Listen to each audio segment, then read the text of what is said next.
నేను ఎన్ని ప్రసంగాలను వినాలండి? వింటూనే ఉన్నానండి. ఎన్నన్నా విను, నీలో ఏమన్నా మార్పు వచ్చిందా? మనం కొంచెం సంపాదించామా లేదా? ఏం సంపాదించలేదంటే వ్యర్థము. అంటే ఇంకా నీకు వ్యర్థమని వెనక్కి తిరగవద్దు. అంటే ఇంకా ఫలించేదాకా ప్రయత్నాలు చెయ్యాలని. అంటే ఇన్ని వినడం ద్వారా నీలో ఎంతో సంస్కారం వచ్చింది, కానీ నీ జన్మ దాటడానికి ఇంకా సంస్కారం ఏదో కావాలి. 60 దాటావు, 70 దాటావు, 80% వచ్చేసింది, ఇంకా 20 కావాలి.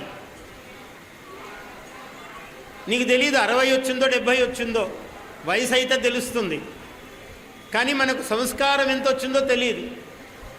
అందుకని మనం వెళుతూనే ఉండాల్సిందే.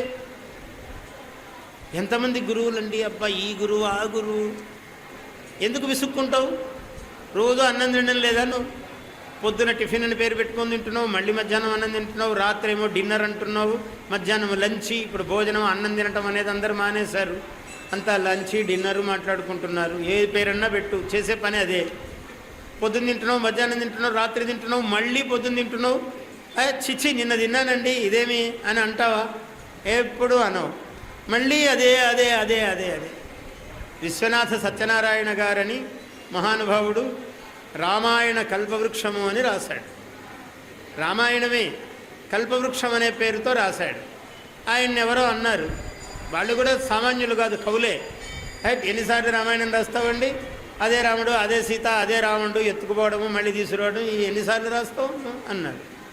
అంటే ఏం పర్వాలేదు నాయన, ఎన్నిసార్లు అయినా రాస్తాను, నువ్వు అన్నం తినడం లేదా రోజు అన్నాడు. మర్రల ఇదేల రామాయణం వన్నచో ఈ ప్రపంచకమెల్ల ఎల్లవేళ తినుచున్న అన్నమే తినుచున్నదిన్నాళ్ళు. తిన్న అన్నమే తింటున్నావు కదయా, నీకెక్కడ విసుగు రాలేదు. తన రుచి బ్రతుకులు తనవిగానా. పక్కింటి వాడు అన్నం తిన్నాడని మనం మానేస్తున్నామా?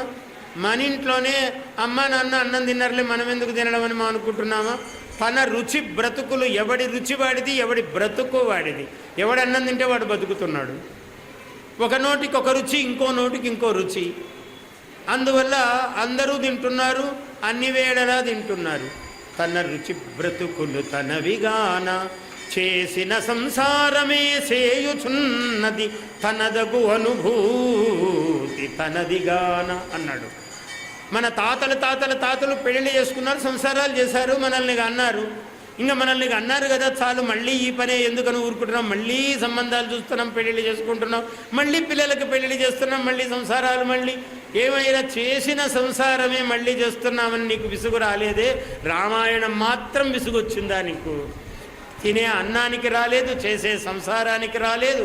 నా భక్తి రచనలు నావిగాన అన్నాడు. నీకు వాల్మీకి రాశాడు, ఇంకో కంకంటి పాపరాజు రాశాడు, మొల్ల రాసింది అని అంటావా నువ్వు? వాళ్ళందరూ రాస్తే వాళ్ళ భక్తి, నేను రాస్తే నా భక్తి. వాళ్ళు రాస్తే వాళ్ళ భక్తి అవుతుంది, కానీ నా భక్తి కాదు కదా. నేను కవిగా పుట్టా, నేను రాస్తా, నా భక్తి నాది, నా రచన నాది. వాల్మీకి శ్లోకాన్ని పెట్టి నువ్వు రాసావా, ఎంత బాగా రాసావు అనరు కదా నన్ను. నేను పద్యం రాస్తేనే బాగుందంటారు, అందుకని నేను పద్యం రాస్తా. నేను కవిగా పుట్టానయ్యా, నేను ఎందుకు రాయను? రాముడి గురించి రాస్తా అన్నాడు. ఎంత అద్భుతమైన సమాధానం చెప్పాడు. జాతిలో ఎప్పుడూ ఉండే సమస్య ఇది. Please subscribe to our YouTube channel. Like and share this video.